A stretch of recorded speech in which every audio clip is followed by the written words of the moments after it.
COVID-19 First Alert Forecast. Certified most accurate since 2004. Hey, it's a weekend. Everyone wants to know what's going on. This is time off for a lot of people. I would be remiss if I didn't mention the fact that meteorologist Jeff Tanchak was here all morning long with me to help me get reacclimated to letting you know what you are interested in. So let's get straight to that. We're talking about temperatures today that climb to readings slightly above average in a city that's coming alive with our Terminal Tower, the iconic building for Cleveland. Saturday afternoon.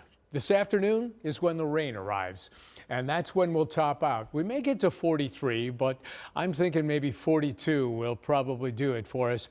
The rain is not going to be long lasting. We will see it through dinner time. Saturday at 5 o'clock. Still raining around here, but look what happens. Very quickly, we get a break as we make our way to 9. If you're headed out and about, you're not going to have to worry about precipitation. The precipitation changeover comes in the overnight hours as we head off to Sunday. Sunday services, you may encounter a flurry or two of the snow belt. Could see some accumulating snow. For most of us, it'll be an inch or less, emphasis on the less. But the snow belt could see just a little more. 7 o'clock in the morning on Monday, it's back to work and back to temperatures that are much more seasonable. You may even have to use the visor if you're headed east.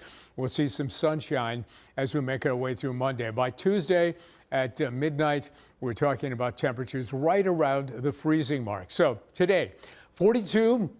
Rain showers around as we make our way through the day, and mainly in the afternoon. Tonight, we're talking about 27 for an overnight low as the rain changes over to snow. It'll become windy. Winds are going to be the chief thing that we're going to be watching as we make our way from tonight into tomorrow, because gusts up to 45 miles per hour are going to be very difficult to navigate as we top at 30.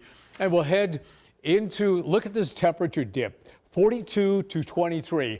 Lake effect snow and cold on Thursday. That is one we're going to watch. And Friday, 28 degrees as snow showers continue and winter returns.